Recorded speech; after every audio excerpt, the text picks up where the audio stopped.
For the best listening experience, headphones are recommended. Warning: some material presented here may be sensitive or mature for younger audiences. Depictions of violence, suggestive content, and profanity are involved. Listener discretion is advised.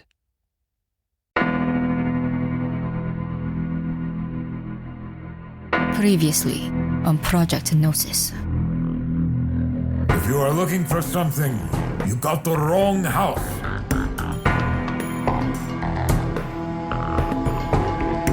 I thought you guys needed a native for your little problem.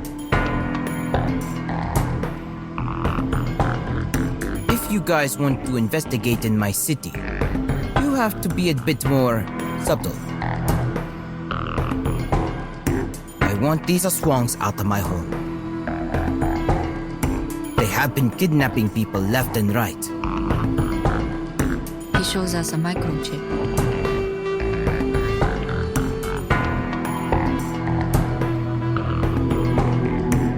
Please tell me you weren't followed. In view was a couple of ethereal ghouls who look like monstrous cross of vampiric humanoids with small wings and with faces that look similar to some sort of monkey I read in a book once. They were trying and failing to phase into the complex armed with ethereal weapons. Alright, baby. This is where the fun begins. Let's fucking go!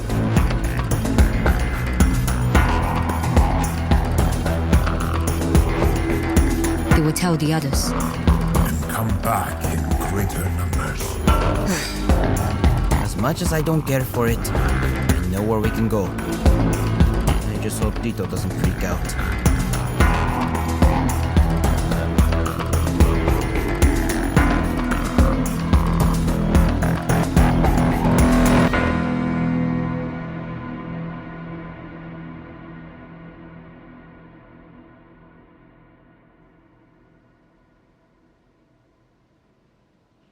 As sunset approaches, I can see from the window that Reyna is cooking different food for the upcoming celebration.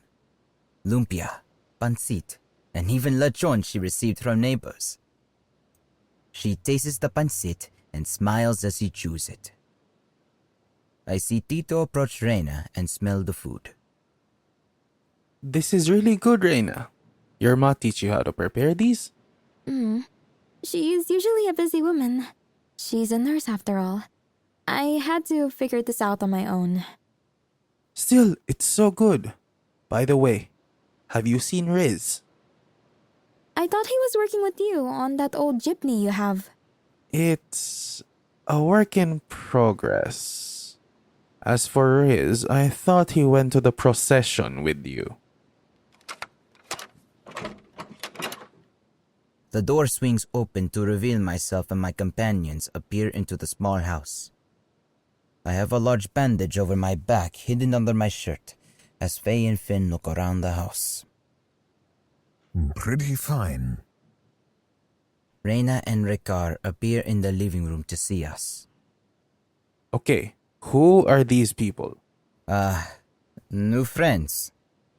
Tito Ricar looks at Reyna and back at us. I will explain everything, but can I just get my guest comfortable? I can prepare some food for them. That would be best. Reyna walks out and calls back. I hope you guys like Pinoy cuisine. Tito suddenly becomes more guarded as he looks at the two guests. She can't know about what I am about to tell you. Siyempre kabalo ko, ana. Unsay problema? Perbalang, but I can... Fuck. Giatake ka ni Aswang. Swerte ka nga, giprotektahan na ako na mong balay. Look, I am not sure what you are saying, but know this. Your nephew came to us. And those shitehawks managed to find us at the same time. We can't go back to our safe house. Oh, so you're what? Police? Espesyal na police? In a way. We think the Aswang bastards are planning a terrorist attack on the parade tomorrow. Tito approaches me and speaks in a low voice. Your cousin may know we are Tikbalang, but I rather not get her involved in this serious shit that you're up to. Do they know? They know of us. They aren't exactly typical humans themselves. I am undead, actually. So you are. So, is there anything else you need to tell me? We need old Maria. Maria? Tito Ricar waves his hands disapprovingly. Hell no. She is not even ready yet. I still have to make sure the storage room doesn't end up succumbing to spatial collapse. Not to mention, I didn't get my tires baptized yet. And I really want to get them blessed before we run over something unholy. Is this some magic vehicle? What exactly do you mean by baptized tires? How does that even work? Tito Ricar makes a shush sound before Reyna enters back in the room. Shh. I agree with Faye. Really, Tito? Neither of us are even Christian. What's blessed tires gonna do? Resurrect in 3 days if they end up damaged? Drive on water? Keep the spirits of dead dinosaurs away from the jeepney in case we end up using improperly refined gasoline? That happens more than you think, by the way. Okay, food's ready. Hope you like it. I actually would like to try some. I am starving so much I can eat a... Tito and I raise our brows at her, since we basically know what she was going to end on. And she knows too, because I can tell she definitely looks embarrassed. Never mind. What do you have? Come on, I'll show you. Kisutian ko nila kung unsay naitabo. Kinahanglang na to ang tanang tabang na pwede makuha aram mapungan ang managbubag gikansa. Mga bomba? Ginoo ko. Punto ko na ako pipila mahigala aron kamatabangan. Ang pipila ka mga tikbalang og tawhawong higala. Sige, Faye and Finn have the locations listed. Good. The gang has been waiting for places where it can strike the aswang. They have been evading us for far too long. We notified the local police that we will take care of the aswang. As for your cousin, she is looking forward to watching the parade with you. I won't be available if we are going to give the aswang a thrashing. Then you best have a good explanation why. What a week. Reyna, Finn, and I are eating dinner together. Reyna looks at Finn. Thanks for trying out my food, guys. No problem. Very delicious. Very delicious. The shrimpa and the noodles? Pancit. Nice. He tasted more of the food as I tried my best to eat convincingly. I struggled to swallow down the lechon. It's been so long since I actually ate that I forgot how to eat. Not to mention this food isn't completely agreeable with me. You okay? I hope my food isn't giving you trouble. It's good. I just haven't eaten in a while. Oh, so you must be starving. You want more? No, it is all right. This is enough. I have a small stomach. Finn raises a brow at me. I just shrug back. Reyna just chuckles. No worries. Just happy enough to share food with new friends. Glad we're pleasant company. Yes. So, just wanted us to introduce each other. I am Reyna, Riz's cousin. A good name. Finn's mine, and this is Faye. I noticed you have two different color eyes. Ah, one of them is a fake. She points to her gray one, tapping on it. Oh. Forgive me if I am prying, but what happened that made you lose an eye? Just an accident. Nothing special. But it's fine. It only means that my other eye is sharper than before. Don't know if that's how human eyes work. It seemed to work for me. But what about you, Faye? What's up with your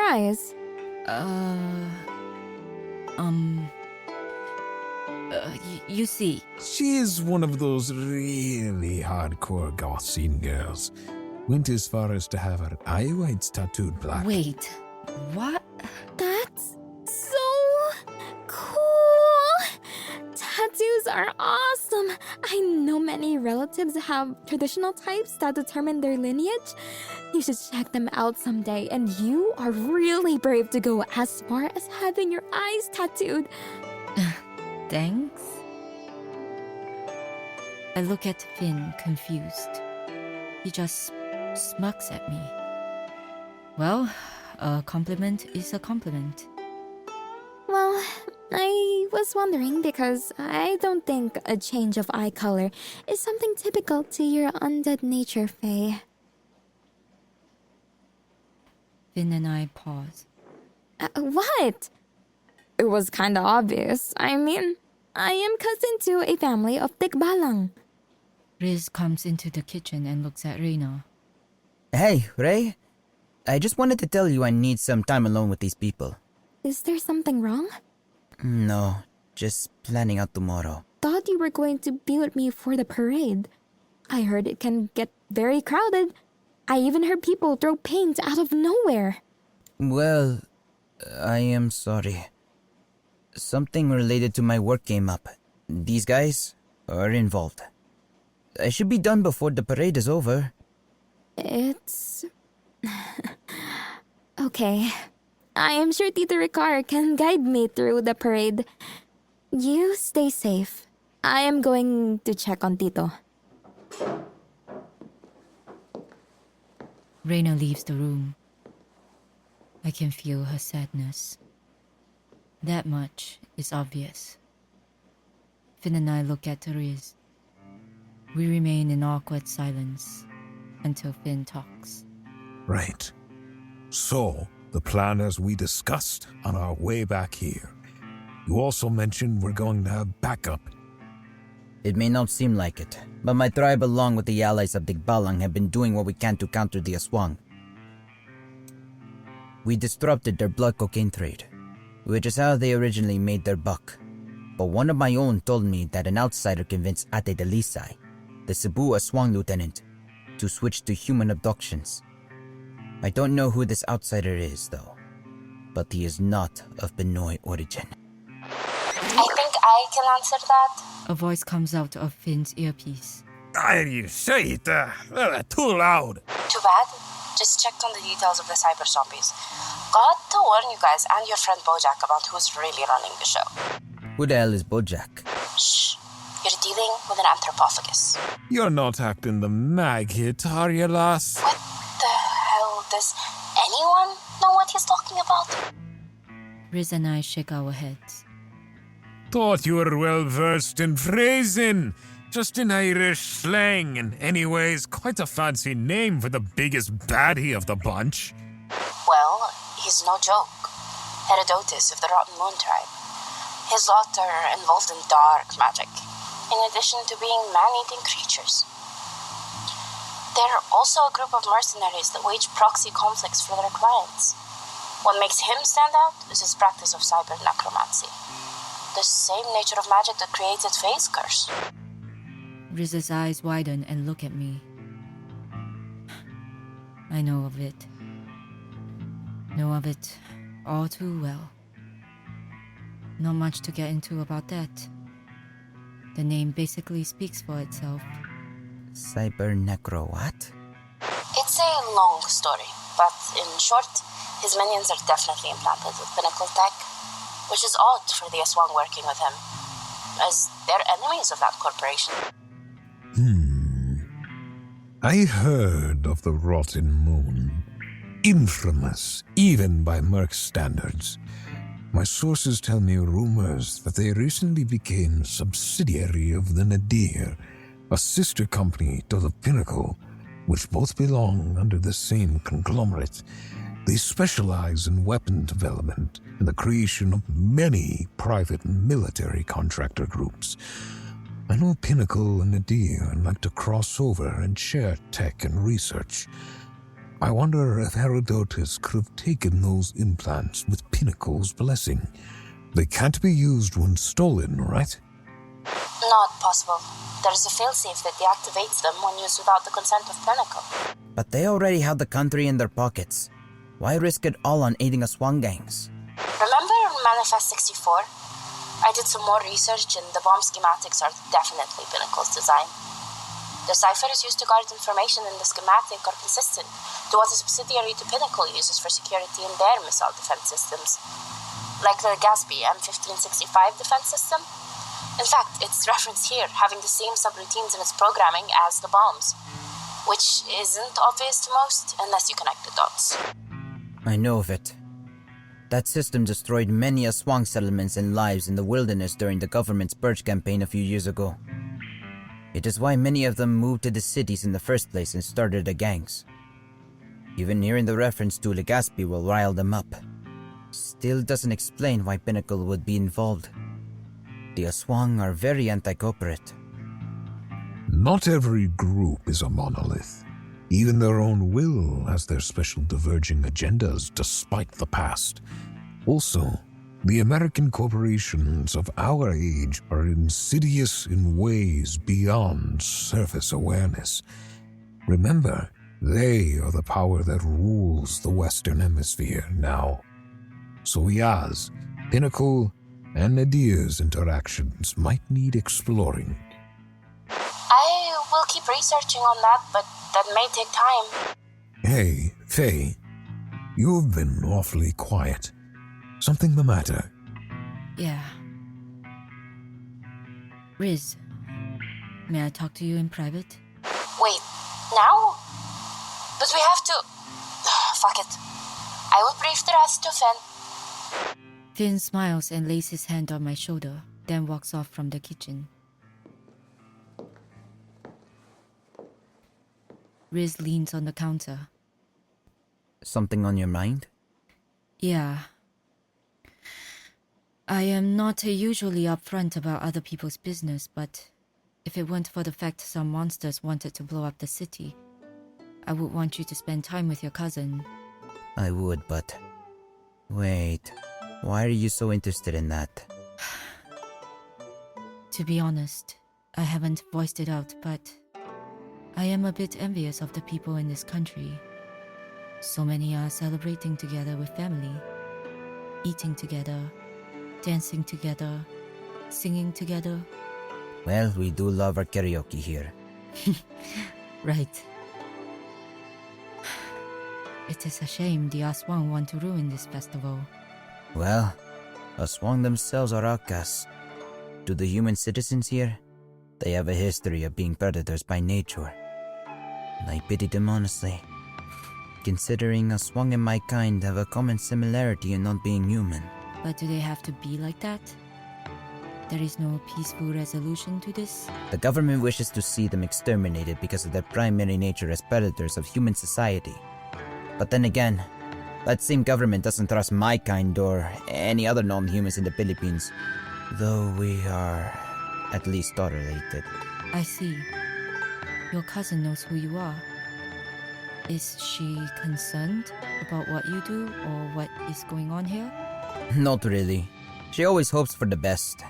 And she had to be after what she had to deal with in the past. I was surprised she managed to get out of America before shit hit the fan there. Yeah, I am all too familiar with what's going on in the Western Hemisphere. People are trying to get out to the point of applying for refugee status. And what's your story, if you don't mind me asking? I don't usually talk about myself. But I will give you this.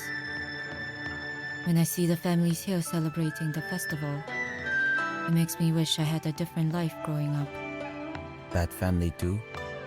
I was a bit of a disappointment for my parents. Add to that, we were from the countryside, a particular part of the land that had a reputation of strange things going on.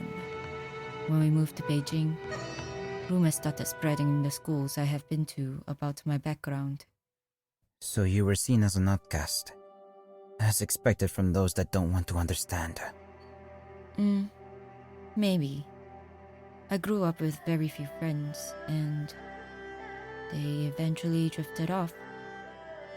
My life was fairly boring. Nothing stand out. At least until college. What made it stand out? Something that was both the best and the worst thing that has ever happened to me. How can something be worst and best at the same time? You would know if you understand what I mean, Riz. It led to a lot of things. A little hint, it rhymes with dove. We both remain awkwardly silent for seconds. It felt weird that I was opening up to someone I met on the same day. I guess either it's something about Riz, or I am getting more personable by the day. It usually doesn't happen. Aside from our so-called troubled past, what else do you think we have in common? No idea. This is the first day we met. The first thing we do is fight spectral ducks together. Would you prefer another activity? Like having coffee at Starbucks? We would probably be on our phones. Ugh, hell no. Do you know how many people I encounter that do that? Yeah, same. So, you want to see Maria? The jeepney Tito is working on? We can later. I actually wanted to ask if we can at least cheer Reyna up before we stop the Aswang tomorrow. I know she likes to try karaoke when she feels down. I can hear some singing in the other room. I would like that. Great! Let's check the other room.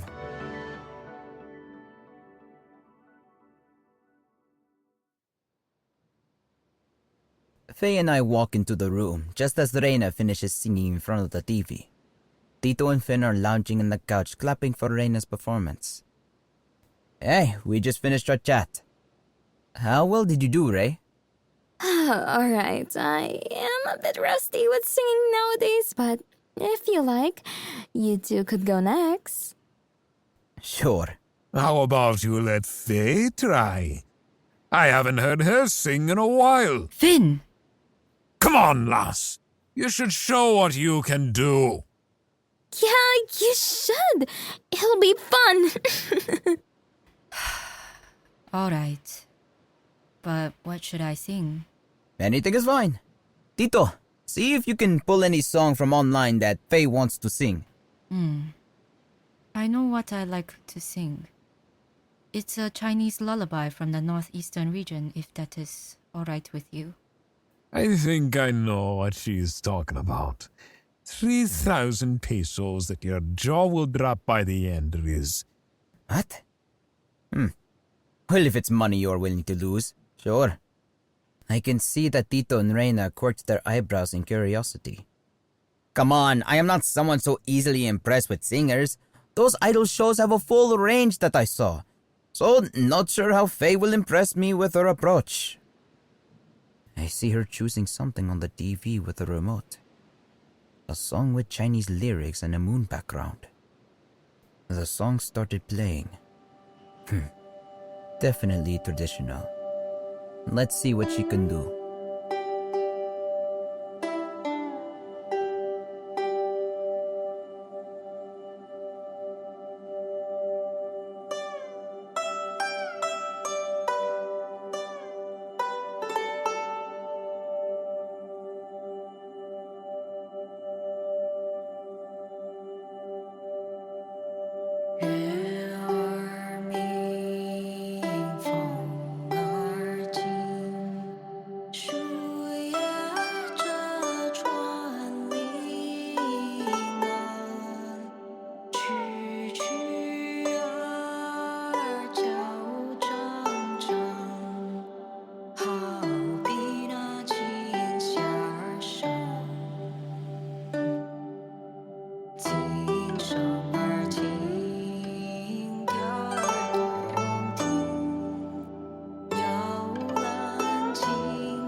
Time seems slow after I see her turn around after finishing the song.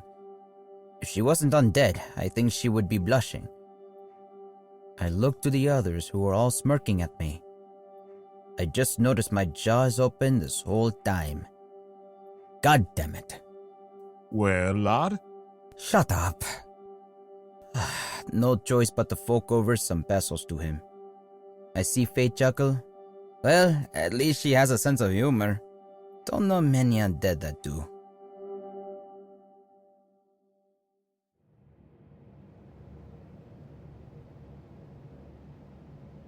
What makes an aswang a monster? It's something I always mused about, even back in my early days as manananggal. To the average person, despite any origin story that explains our emergence, it comes back to insatiable hunger we had for another living being. Flesh, blood, or in my circumstances, an unborn fetus. Do they ask what makes manananggal hunger for new life? They don't. After all, an evil action, no matter the context, will still remain as such to these people. But hunger is in core of all life. We must consume to live. Should a tiger or a crocodile be condemned for feeding on another animal? Or maybe because we are self-aware beings and we continue to subsist on fresh life. Very rarely is there anything else that can satisfy and sustain our being. Our bodies demand a high consumption of newly created life force or we die. I lean on the railing of the second floor of the warehouse.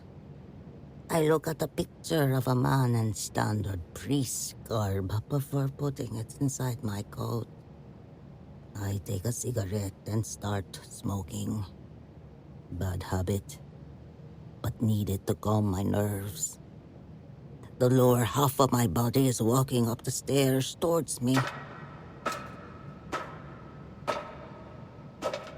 Slow as always. All the implants and cybernetics recently applied to my legs is starting to feel heavier now. Last thing I need is to have Vader-type legs. But it's a big day tomorrow. The ambush by my beer balang failed. It only caused our foes to retreat somewhere more secure. We don't have time to pursue them. I should have shot them for their failure. But I can't afford to lose bodies for something this big happening tomorrow. Everyone is needed. The lower half reattaches to my body, and I stop leaning while facing one of the sibil.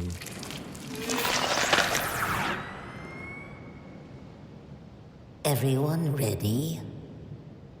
The sigbin merely nods. Make sure you tell the other gangs stay away from Manita. I can't promise that he will not eat you. The minion nods once again before scurrying away as Herodotus walks over to me.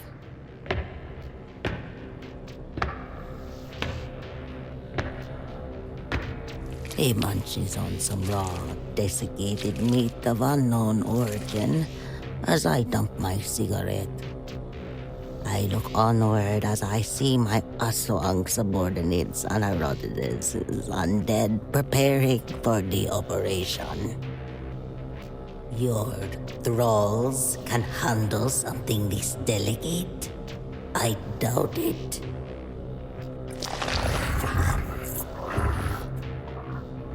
The dead are there to check on you and your rabble. Otherwise, I'll just let them feed. Keep your threats.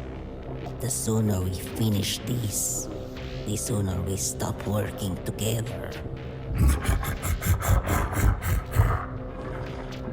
Doubtful. Your superior in Manila wishes to add this mission to the greater plans for the Philippines. Cebu is my business. I care less for Luzon. I will leave that to you and them to discuss after this beautiful bloodbath ends. As for now, I will base myself on the ground to seek the medalist. Sure. And I will be at the highest point in Cebu to check progress.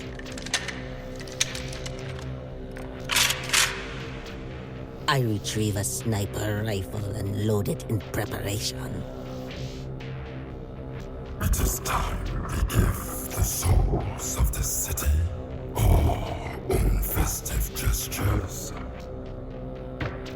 Herodotus walks away as I turn to my lieutenants among the aswang.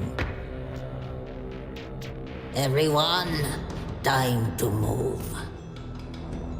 The aswang howl as they rally to me walking outside the facility to wage my war on Cebu.